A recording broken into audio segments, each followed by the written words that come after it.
harder with lap lines when you rag it. Is it? Yeah. Well, then Because you won't lay it on evenly, and you won't saturate the wood evenly. So now all those hand swipes, all it's going to show. Oh, is it? Yeah. Reminds me of the Rust-Oleum. So Tim, what did you mix here to get that gray? Onyx and white. Onyx and white. How many parts onyx and how many parts of white? 1 part onyx, 4 parts white. 1 part onyx, 4 parts white. Beautiful. And that's give you a nice gray look on red oak. Looks like classic gray. That's what I'm playing with right now.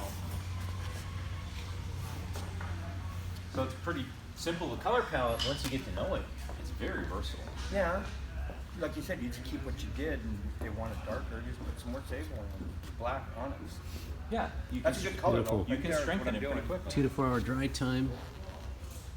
No flammability issues. But you No don't have to smell. water pop to it. If you want a lighter color, can you put that stuff on with a roller? Beautiful gray. Like raw wood?